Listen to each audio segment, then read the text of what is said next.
I'm 49ers Rush Podcast.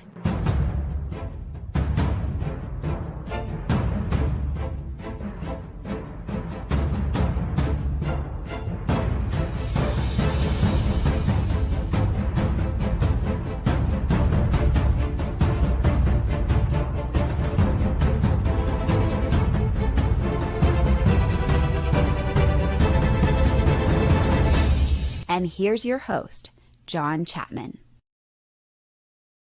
What is going on, faithful? A little bit of a weird time today, but I wanted to jump on. I took the morning off, went and, got to see the water, which was awesome.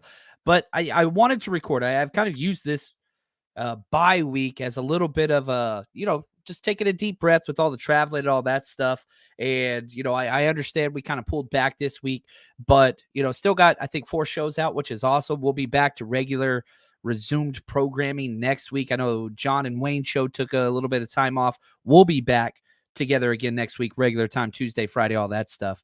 But I wanted to jump on just because, a little bit outside of the norm of most of our shows and just kind of do a snapshot of where we are. Taking the entire 8-game stretch into effect. Most of the teams do something very similar to this. Now, maybe not awards or whatever else, but I want to go through the offense, defense, kind of top 5, bottom 5 snapshots. What's Brock Purdy been good at? Kind of team MVP. What are some things that got to change, which I think we can all agree there's a lot of those things. But again, it just kind of shake it up a little bit. You know what I mean? Like, let's look at things differently than what we have, just to see what it is. Now, the Chase Young trade, which was awesome. Absolutely love that. Very excited to see what that's going to bring forward. Obviously, the defense is going to bring some changes. You've got Trent Williams. You've got Deebo Samuel coming back. We did lose one of our long-term projects, Leroy Watson, who was kind of the left tackle in training, UTSA tight end convert. He got claimed, which sucks. But happy for him. He's on an active roster now. We were kind of trying to slide that dude under a long-term project they invested 2 years in, and he just kept growing. He got claimed. So he's no longer with the team on the practice squad. We'll see who they replace him with. Haven't seen that yet. Want to say thank you to all the hashtag CCs. What's up, GAV? We got Grand A in the chat. Appreciate you guys. You guys are the absolute best. And, if we got some questions and stuff, go ahead and let me know. We have a poll, and I put, who would you say is the team MVP at the halfway point? I gave you 4 options. That's all you can do on YouTube. Purdy, CMC, Ayuk, or Warner. I did not put Nick Bosa on there. Somebody had to come off, and you could look at the Defensive Player of the Year odds. Warner's way ahead of Bosa considerably on every single book, so that's why I put him on there. And right now, it looks like CMC's running away with it, 68%, which I would agree. I think CMC is it, even though he hasn't been perfect, with the 2 red zone fumbles that killed us. One of those cost us kind of a game. He even said so himself. Give it, it's way more complicated than that. But make no mistake, CMC is the best player on this team. And shout out to Vicky, the queen of all the 40 Rush road trips. She's been on there just saying, repeatedly, we were at training camp together, and she's like, he's the best player on the team. And she was right. She called it out way beforehand. What's up, Big Papa? What's up, Chris? Glad to see you guys. So let's start with the defense. We almost always start with the offense, and that's fair. But the defense has received almost all the criticism, which is crazy to me. I know you guys have heard me say it. But if we just look at from a Pro Football Focus standpoint, top 5 players that actually played, Nick Bosa considerably up there, 92.0, which is elite. And he has a positive impact on every play. Is he doing what he did last year? No. In the run game, he's killing it. Is he getting pressures? Yeah, he's got 44, which is incredible. But he's just not finishing at all. He's got 15 hits on the quarterback, which is really, really nice. 3 times more almost than any other player on the team. So he's getting there, just not making them count, not finishing. And against quarterbacks like Kirk Cousins, against quarterbacks like Joe Burrow, they don't care about pressures. They're going to stay in that pocket. You're not going to intimidate them or force them to throw off platform. That's not really what they are. So that hasn't worked. That will work against other quarterbacks, just not those 2. And a big reason why the Niners came up short those past few weeks, it was exactly that. And so I think that's big.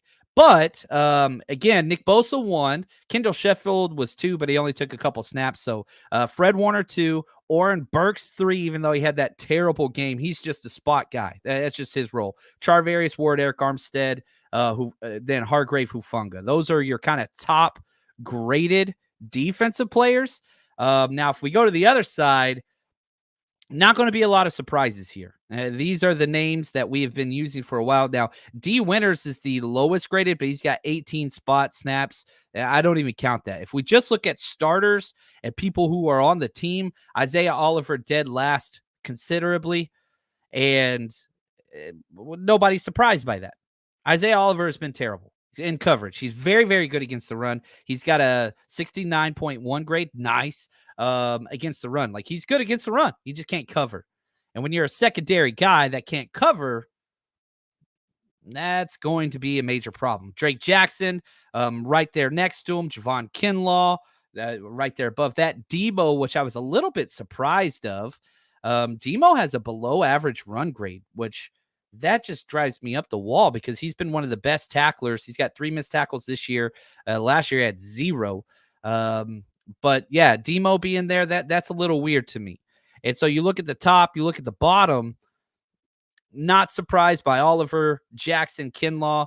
And, you know, the funniest thing about Kinlaw that stands out to me is, hey, he was going to be this above average run grade guy. And whatever you get in the pass rush is just bonus, right? Wrong. He has completely inverted everything that he was supposed to bring to this team. He is a below average run defender. He's got a 43.3 grade. Terrible. He's got an 80.9 pass rush grade, which if we're looking at the entire team, he's 3rd in pass rush. He's got 15 pressures on only 138 pass rush snaps, which is great. I mean, that is really freaking good. I mean, he has done a hell of a job. He really, like Kevin Givens, for example, has 114 pass rush snaps to Javon Kinlaw's 138, but he's got 5 more pressures. So a third more production and only, 24 snaps, more pass rush snaps. So, like, that's the weird thing. That makes sense. You like that. Any positives from Kinlaw is a wonderful thing. But, yeah, there's some issues there. Missed tackles, which has been just a huge problem. And everybody keeps bringing up Dre Greenlaw. Rightfully so. Dre Greenlaw's been playing hurt. He's got 10 missed tackles, which is already tied for the most in his entire career for a season. But he doesn't even lead the team. Fred Warner leads the team with 12 missed tackles. Very unlike him as well. And so we want to put a lot of this on Wilkes. We want to put a lot of the defensive frustration on the secondary and the corners. That should tell you right there. The 2 studs of this team, I think the linebacking core is the strength of this defensive roster. They have not been what they have been. That's the thing that bothers me most. Dre Greenlaw, 10 missed tackles. Fred Warner, 12 missed tackles. That's not good. That's terrible, in fact. And so we talk about what you do in the offseason. You reclaim your place, right? Be who you are. The 49ers see themselves as the best team in the NFL, and they should, rightfully so. But it's rough. Big Papa, what's up? And he says, linebackers have been chasing holes that were not their responsibility. This has been a problem of Fred Warner in the past, playing Superman. Now, he's pretty damn close. He's pretty damn close to that. I mean, he's that damn good. We see him flying around literally all the time. But when Fred Warner does more than his job, that's when bad things happen. We saw the exact same thing last year. D'Amico came out and said, we just got to have guys do their job. Don't try to be a superhero. Don't try to save the defense. Do your job. We're going to be fine. Fred Warner's been playing Superman. And no play represented that more than against the Vikings on that opening 3rd and 12 drive where he took the deep throw, the deep route. They checked it underneath the Hawkinson underneath. I mean, game was different from that point on. And so you do your job. Do your job. Don't do others' jobs. And we saw the same damn thing last year with Fred Warner. He flipped the switch pretty much at this exact same point after that Chiefs game, and then everything was right as rain and where it should be. Kid Clintel says, got to get Oliver off the field. I'm with you. You want to put him out there on obvious running downs or whatever else, that's cool, but that's really our 4-3. I'd rather have Burks. And I don't know. It's hard having somebody that can't cover. Move them to safety. Me personally, you bring Samuel Womack back. You bring on nickel. You kick Demo into nickel. Bring Womack in outside. Simple to me. I don't want Ambry Thomas out there. I do not want Isaiah Oliver out there. But guess what? That's exactly what I've been saying since training camp. It's exactly what I've been saying since training camp. Exactly. You're bringing Darrell Luter Jr. He's finally gets to practice with the team again. I think he's coming back as well. Put him outside. Again, just building that depth. I don't want Ambry Thomas. I don't want Isaiah Oliver out there in pass situations. Do not. Just do not want.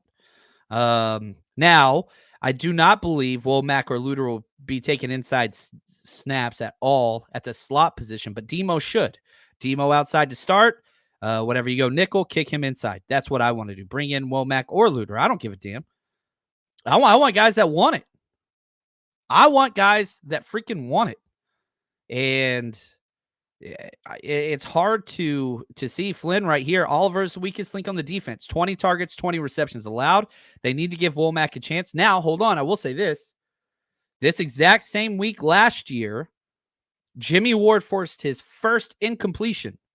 Jimmy Ward allowed 24 receptions on 24 targets whenever he came back from injury and they put him in the slot. 24-24. So Oliver's not there yet. Now, Jimmy Ward righted the ship, came back, played very well, was awesome down the stretch, but then he left because he wanted to play safety. He got paid too, so that makes me happy. But, yeah, I'm with you, Flynn. Last year, Jimmy Ward was an issue. K'Wan Williams the year before was an issue. This year, Isaiah Oliver is an issue, and this is a problem in our defense. Doesn't matter the DC. It matters the scheme. The nickel corner role is one of the hardest positions in the NFL, especially in our traditional quarters, cover 3, 4-2-5. It's difficult. We play inside leverage with no outside help. That's the slot fade, all those things. So from a schematic standpoint, you kind of need a badass to play that role because you got to play like a linebacker and you got to cover like a freaking man-on-man cornerback. It's hard. It is difficult. Way back when we would personnel our defense, we ran a 4-2-5. And we would say, the will and the nickel linebacker, okay? Those were kind of the difficult. We would put our best athlete that we had on our team at will, and we would put the fastest, meanest person we had on our team at nickel.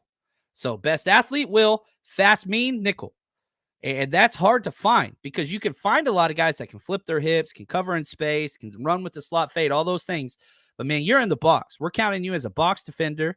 You're going to be going against tackles. You're going to be going against tight ends. You're going to be going against fullbacks. Usually, if you have fullback, you're going to your 4-3 package. But you fast and mean. So, best athlete, will, which for us in this defense, I know Fred Warner is the Mike backer, but he plays the will role in coverage. That's why he runs vertical with 3. So, we're a little bit of a different fit because Fred Warner's our best athlete, but he's also the captain of the defense and really of the team. So he plays the Mike mental responsibilities. He plays the will coverage responsibilities. So that's like Fred Warner's one of one. There's only one of those guys in the NFL. That's it.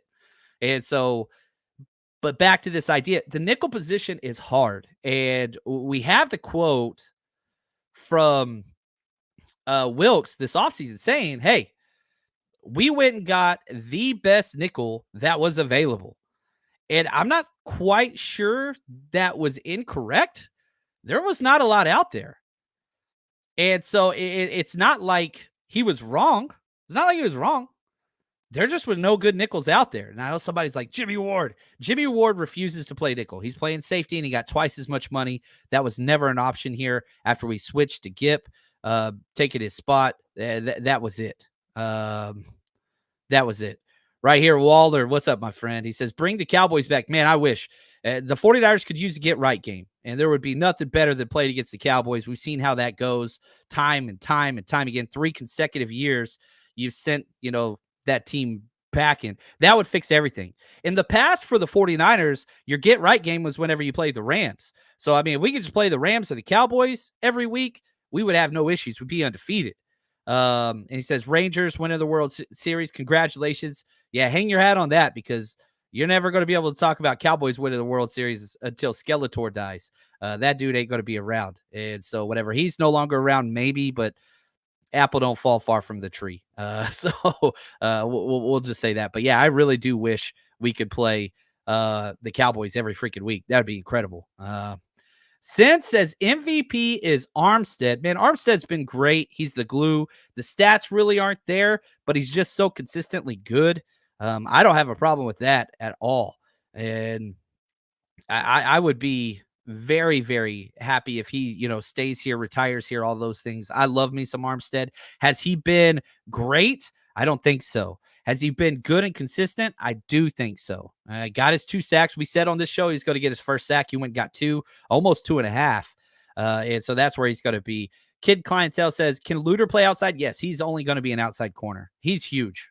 He is the biggest corner we have on our roster, considerably larger. Yeah, you just saw him out there in training camp because he was not in pads. He couldn't be because he's on the pup. He had no pads on and he's with all the corners, and it's like, that guy's huge. The second biggest DB we have is Jair Brown, the rookie. You went and brought in size this year. And yeah, he's only going to be an outside guy. That's what it is. Right here, Big Papa, could Warner play the slot? Maybe one of our rookies, Winters, to play the other linebacker? You could, but you won't. He's that damn good. There's no doubt about it. Now, Warner's not the biggest change of direction guy. He's not the shiftiest back and forth guy, but yeah, whenever he opens up his hips and runs, he can run with anybody. We've seen it back to the Cowboys. Guarded Brandon Cooks, 40 yards downfield perfectly. Guarded CD Lamb 35 yards downfield twice in the playoffs and getting pass breakups. Again, if we can only play the Cowboys every time, we would be just fine. We'd be just fine. Notorious GAV, what's up? PFF have Armstead graded super high. Always. Because he's just so consistently does his job. He's not a splash player. Armstead's not splash. He's a consistently good player. And so if you're going to ask him to play 60 plays, you're going to get 56 good ones and 4 bad ones. And so he is one of those guys that makes everybody better around him. That's just who Armstead is. He is a solid team player, very run sound player, good against duo, can get pressure up the middle. He got 2 sacks. And my favorite thing about Armstead, back to the Cowboys, his best games have always been against those teams, back-to-back playoff years. I would say he was the defensive player for us in the playoffs last year. He was the best. That's what's up. Right here, if Greenlaw is dinged up, how about playing Winters? He's so far down the list. If Greenlaw was hurt, they would put in Oren Burks. If Oren Burks was hurt, they would put in DFF. If DFF was hurt, then they would go to Winters. This is the classic adage of redshirt years.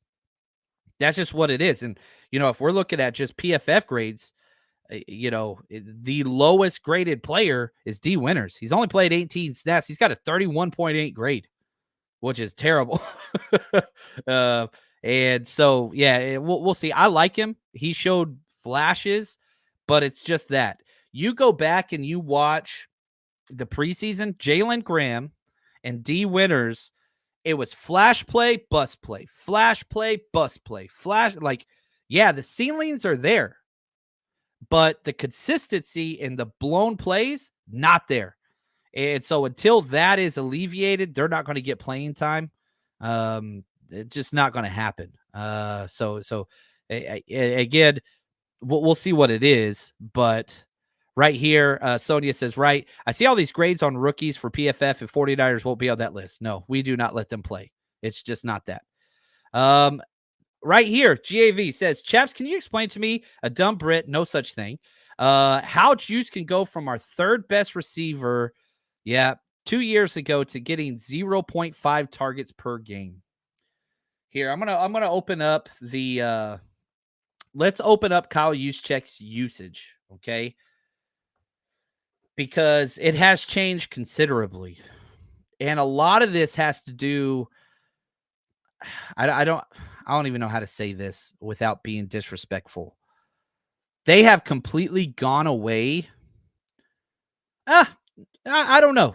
Here we go. If we look at this year, He's got 250 snaps, or 49% of the offensive snaps so far this year. Last year, 50%. 2 years ago, the year you're referencing, 56%, which was one of his highest, 43%, 2020, 49, 2019, 63%. The highest he ever had was 2018.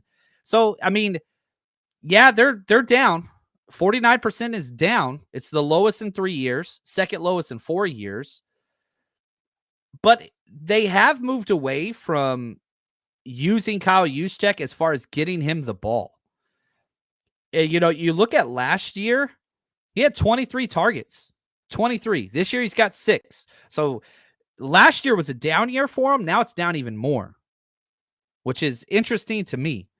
Now, he's got 5 rushing attempts. Last year he only had 7. So his rush attempts are up. His receiving things are down. And yeah, I don't like it. I don't like it. You have him out there. I would like to see him used. One of my favorite things that Kyle Shanahan does with Kyle Juszczyk is he splits them out wide, not necessarily to, you know, one-on-one matchup outside, but whenever you split a fullback outside, you have to account for him with a safety or a linebacker. That opens up inside. We haven't been doing that near as much as in the past, and I don't like that. But yeah, I know you're the Kyle Juszczyk guy, and I respect the heck out of that. If we look, let's jump over to the offensive side. Kyle Juszczyk's pretty low on the list. He's 22nd out of 26 offensive players, which is not good. His pass blocking and run blocking are his highest grades. That's kind of what he does, but only a 53.1 grade. And so he has not been super high. That's interesting to me. Roy's place. What sucks is we're the 3 or 4 seed, let alone we need to catch up to past Seattle. This is ridiculous play from behind. Actually, we're not even the 3rd or 4th seed. Here you go. Here's the seedings. We're currently the 6th seed in the NFC. Eagles 1, Lions 2, Seahawks 3 because they're winning the division. Falcons 4 because they're winning their division. We're not even the first wild card. Cowboys 5-2. We're 5-3. They already had their bye. If it's a tie record, we pass them because we blew them out. And then the Vikings are 7th. And so if the playoffs were today, we would play the Seahawks. Now, obviously, we got a lot of time left. But, man, could you imagine playing the Seahawks 6 times in 2 years? I'm fine for it. There's teams I always want to play. Seahawks, Cowboys, Rams. They suck. And they don't match up well against us because they're not physical football teams. So, like, yeah, I would be, if we played only those teams, the 49ers would be 15-2 every year because they'd get some breaks their way, whatever, but we would win almost all of those. Cowboys, Seahawks, Rams. Play those teams, you win those games, period. Now, that would be the matchup, but if we just look at the seedings and kind of, you know, who all has what and whatever else, the Eagles and Cowboys play this week. That's not an easy matchup by any stretch. You know what I mean?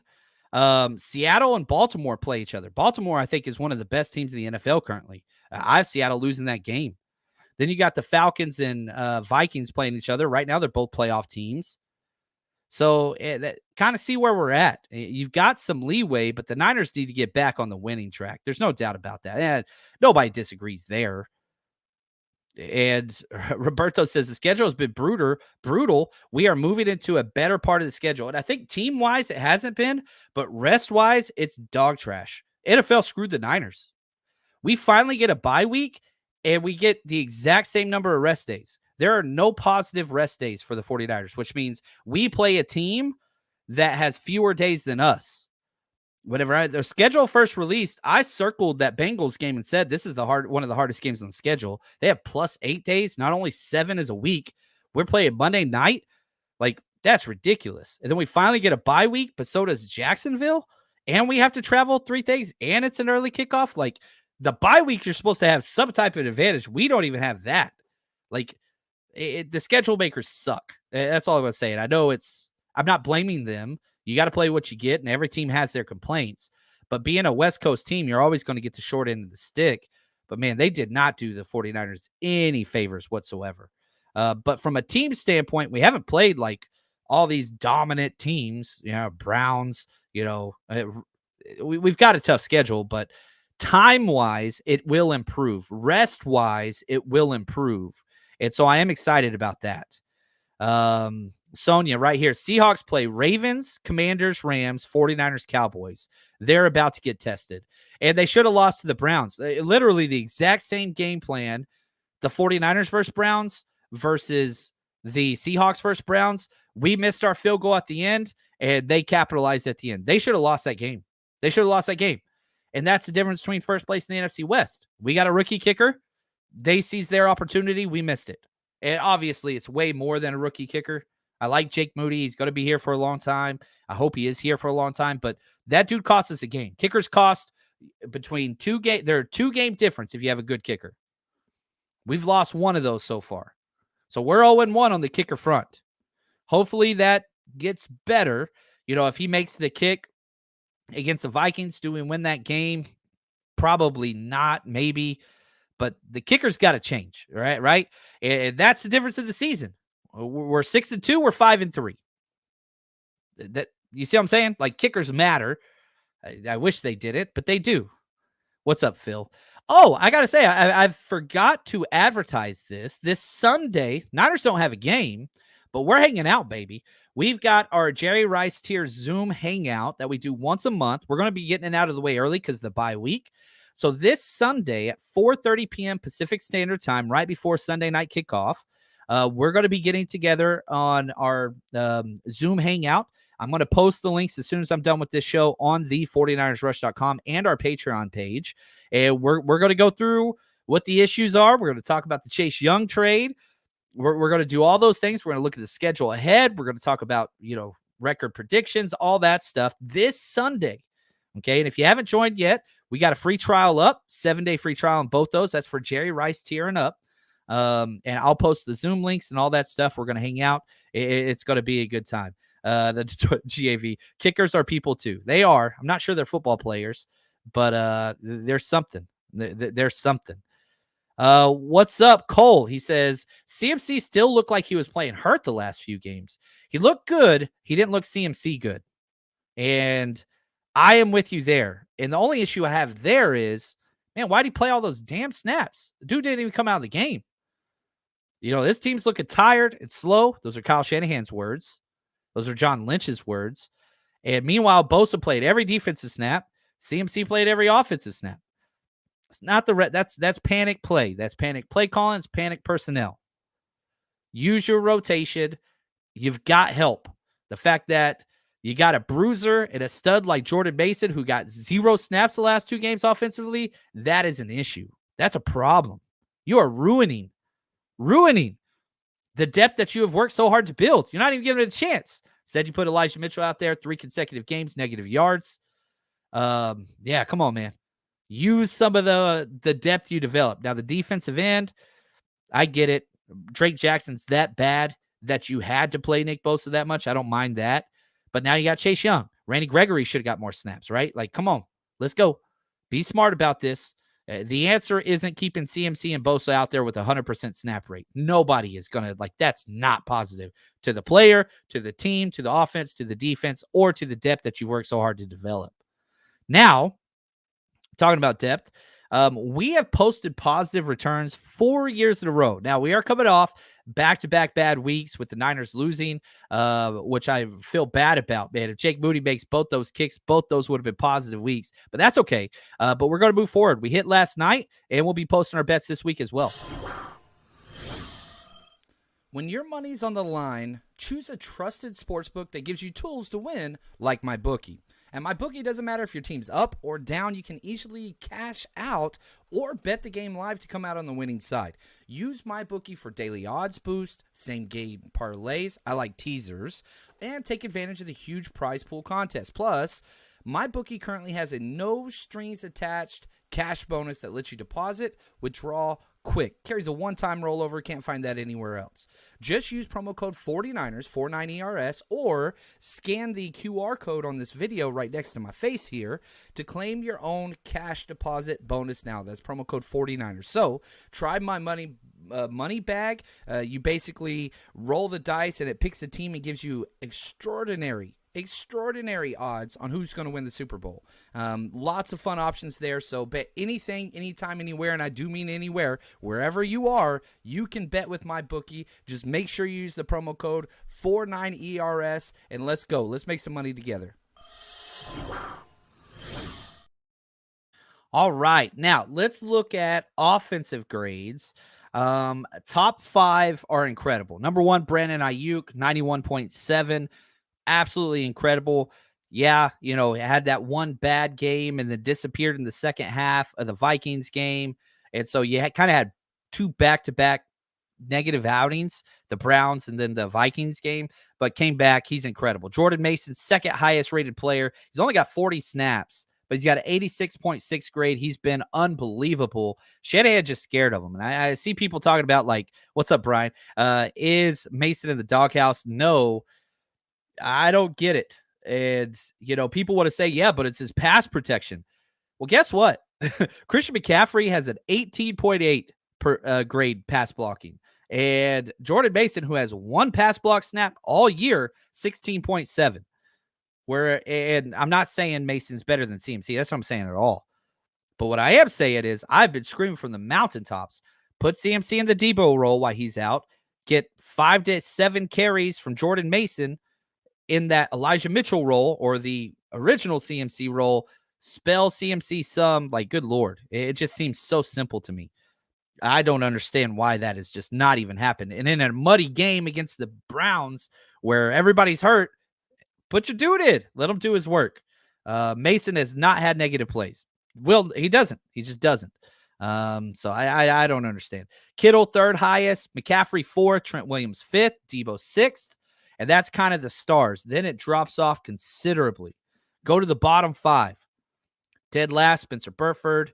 Second to dead last, Aaron Banks, Elijah Mitchell, Ross Dwelly, Juszczyk, Jake Brindle, Chris Conley, Colton McKivitz. You have 4 out of 5 offensive linemen in the bottom 7.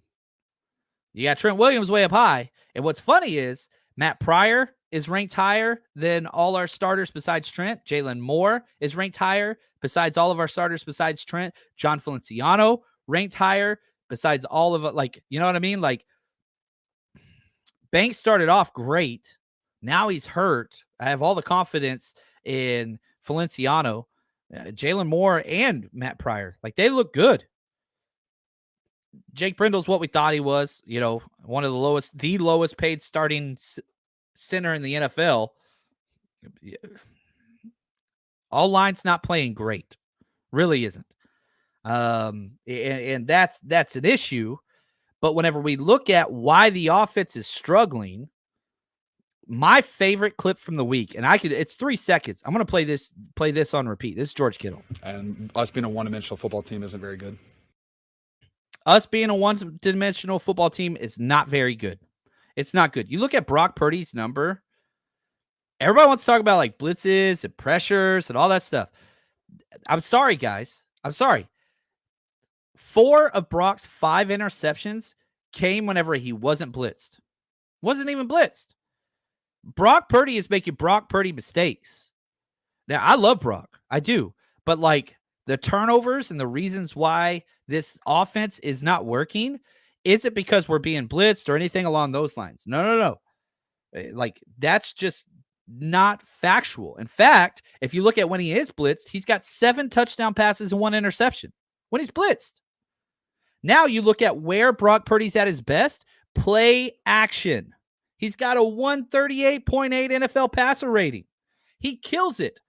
But what happens when we get down in games? Not only do we not run the game, we go 5 wide and take away even the threat of a running play. We take away what Brock Purdy is best at. And what was that again, George? And us being a one-dimensional football team isn't very good. When you're pass only, bad things are going to happen. And that's not the way Brock is built. It's not. And so if you take away the run game, that's one thing. But whenever you take away even the illusion of run games through play action, through motioning empty backfields, all that stuff, you are screwing over your entire offense. My biggest problem with the 49ers offense this year Kyle Shanahan in panic mode in one-score games, whether we're up or we're down. And, I'll go here. Here is what the captain of the defense, Fred Warner, said about playing from behind. I mean, we haven't shown that we can play from behind and come back and win a football game. So that's something that we got to address and get better at.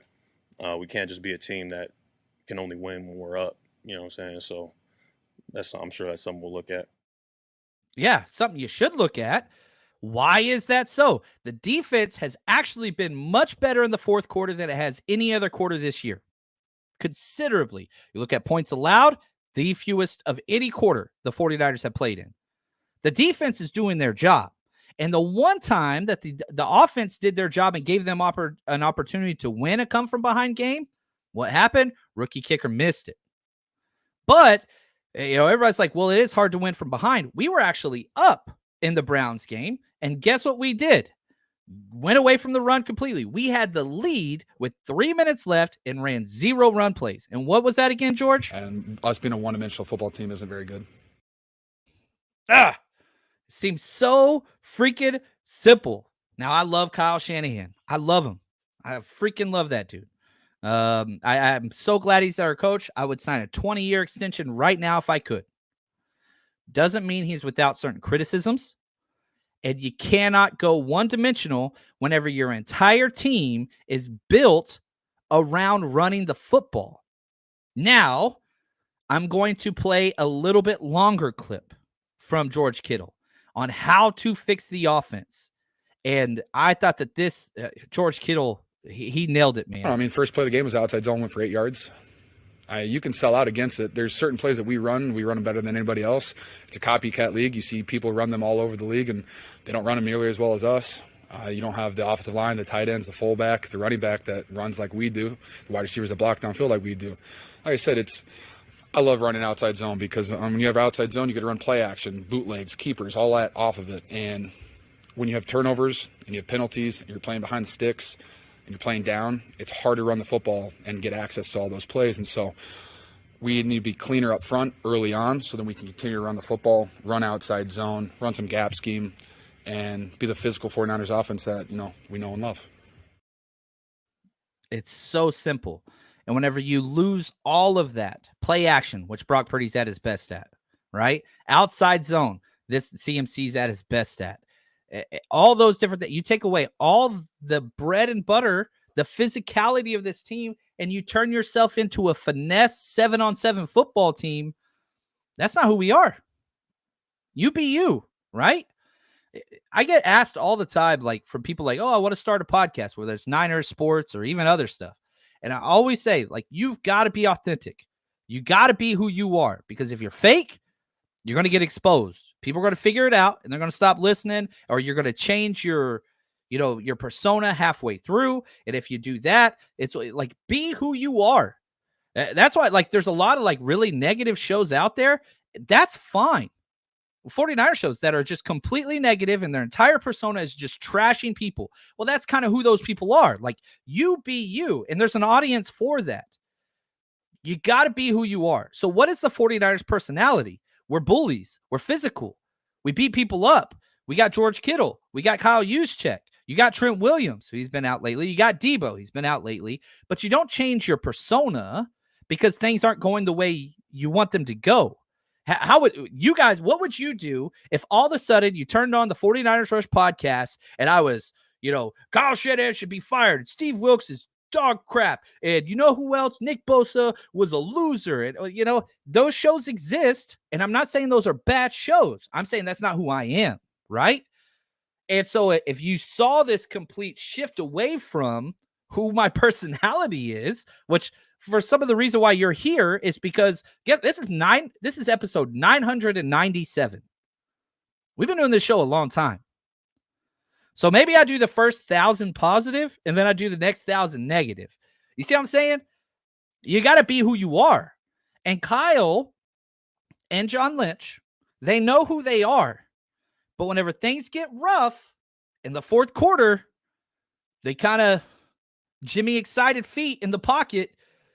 They get flustered and they go away from their bread and butter. And that is the issue for me. That's not who we are. And what did Kittle say? And us being a one-dimensional football team isn't very good. Yeah, Joe Burrow can be one-dimensional. Kirk Cousins can be one-dimensional. Patrick Mahomes can be one-dimensional. Brock Purdy at age 23 with this supporting cast and this coach cannot be yet. Doesn't mean they won't be.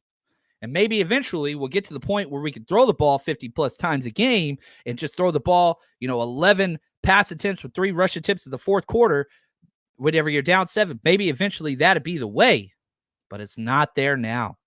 And that's not who we are.